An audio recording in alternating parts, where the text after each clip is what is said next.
పెళ్ళైనా పండగైనా వేడుక ఏదైనా పట్టుచీరల ప్రత్యేక వేదిక వారాహి సిల్క్స్. డొనాల్డ్ ట్రంప్ ఈ పేరు వింటేనే ప్రపంచ దేశాల వాణిజ్య మార్కెట్లో ఒక రకమైన ప్రకంపనలు మొదలెత్తాయి. అమెరికా అధ్యక్షుడిగా బాధ్యతలు చేపట్టిన నాటి నుంచి అమెరికా ఫస్ట్ అనే నినాదంతో ఆయన తీసుకుంటున్నటువంటి నిర్ణయాలు గ్లోబల్ మార్కెట్ను ఉక్కిరి బిక్కిరి చేస్తున్నాయి. ఇప్పటికే పలు దేశాల ఉత్పత్తులపై భారీగా సుంకాలు విధించి ట్రేడ్ వార్కు తెరలేపారు ట్రంప్. ఇటీవల అమెరికా సుప్రీంకోర్టు నుండి ఎదురు దెబ్బ తగిలినా ఏమాత్రం వెనక్కి తగ్గటం లేదు.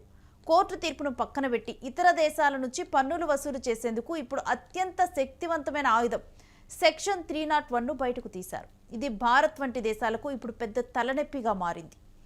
అసలేమిటి ఈ సెక్షన్ 301 అన్నది చూస్తే, అమెరికా వాణిజ్య చట్టం 1974లో సెక్షన్ 301 అనేది ఒక ప్రత్యేకమైన నిబంధన. సరళంగా చెప్పాలి అంటే ఇది అమెరికాకి ఉన్న ఒక ఏకపక్ష రక్షణ కవచం. ఏదైనా దేశం అమెరికా వ్యాపారాలకు లేదా ఉత్పత్తులకు అన్యాయమైన రీతిలో ఆటంకాలు కలిగిస్తుంది అని భావిస్తే ఈ సెక్షన్ కింద అమెరికా దర్యాప్తు చేపడుతుంది. సాధారణంగా అంతర్జాతీయ వాణిజ్య వివాదాలను ప్రపంచ వాణిజ్య సంస్థ పరిష్కరిస్తుంది. కానీ సెక్షన్ 301 ప్రత్యేకత ఏంటంటే, ఈ చట్టం కింద చర్యలు తీసుకోవటానికి అమెరికాకు ఎవరి అనుమతి అక్కర్లేదు. దర్యాప్తులో ఇతర దేశాల విధానాలు అమెరికా ప్రయోజనాలకు నష్టం కలిగిస్తున్నాయని తేలితే నేరుగా ఆ దేశ ఉత్పత్తులపై భారీ సుంకాలు విధించవచ్చు లేదా వాణిజ్య సంబంధాలను నిలిపివేయవచ్చు. ఇది పూర్తిగా అమెరికా ఏకపక్షంగా తీసుకునే నిర్ణయం కాబట్టి దీన్ని ప్రపంచ దేశాలు ఒక ట్రేడ్ బుల్లింగ్ యుద్ధంగా చూస్తాయి. ఇక అమెరికా వాణిజ్య శాఖ ప్రతినిధి జెమిసన్ గ్రీర్ ప్రకటించిన తాజా జాబితాలో భారత్ పేరు ప్రముఖంగా ఉంది. భారత్ నుండి అమెరికాకు ఎగుమతి అయ్యే వస్తువులపై ఇప్పుడు ఈ సెక్షన్ కింద నిఘా పడనుంది. దీనివల్ల భారత్ ప్రధానంగా 3 రంగాల్లో ఇబ్బందులు ఎదుర్కొనే అవకాశం ఉంది. అందులో మొదటిది డిజిటల్ సర్వీస్ ట్యాక్స్.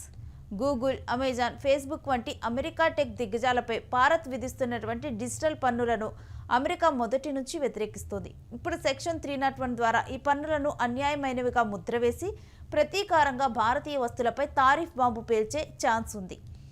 ఇక సెక్షన్ 301 కారణంగా ఫార్మా మరియు ఐటీ రంగాలు ఎఫెక్ట్ అయ్యే ప్రమాదం ఉంది. భారత్ నుండి అమెరికాకు భారీగా మందులు, సాఫ్ట్వేర్ సేవలు ఎగుమతి అవుతూ ఉంటాయి. ఈ సెక్షన్ కింద దర్యాప్తు జరిగితే భారతీయ ఫార్మా కంపెనీలకు అమెరికా మార్కెట్లో ఇబ్బందులు తప్పవు. దీనివల్ల మన దేశ ఆర్థిక వ్యవస్థపై ప్రతికూల ప్రభావం పడుతుంది. అదేవిధంగా భారత్ తన స్వదేశీ ఉత్పత్తులను ప్రోత్సహించేందుకు విదేశీ వస్తువులపై విధిస్తున్న కొన్ని ఆంక్షలను అమెరికా సాకుగా చూపే అవకాశం ఉందని నిపుణులు అంటున్నారు. ఇక కేవలం భారత్ మాత్రమే కాదు, China, European union, Singapore, Japan, దక్షిణ కొరియా, బంగ్లాదేశ్ వంటి మరో 15 దేశాల మీద కూడా ట్రంప్ సర్కార్ ఈ అస్త్రాన్ని ప్రయోగించింది.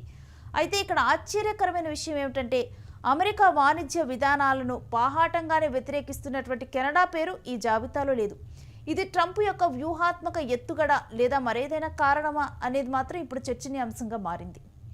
మొత్తంగా ట్రంప్ విధిస్తున్న ఈ ట్రేడ్ టెన్షన్ భారత దౌత్యవేత్తలకు పెద్ద పరీక్ష అని చెప్పాలి. ఒకవైపు అమెరికాతో వ్యూహాత్మక సంబంధాలను కాపాడుకుంటూనే మరోవైపు మన వాణిజ్య ప్రయోజనాలను రక్షించుకోవాల్సి ఉంటుంది. గతంలో కూడా ట్రంప్ హయాంలో భారత్ కొన్ని సుంకాల ఇబ్బందులు ఎదుర్కొన్నప్పటికీ దౌత్యపరమైన చర్చలతో వాటిని అధిగమించగలిగింది. కానీ ఈసారి సెక్షన్ 301 అనేది అత్యంత కఠినమైన ఆయుధం కావడంతో భారత్ మరింత అప్రమత్తంగా ఉండాలి ఎంతైనా ఉంది.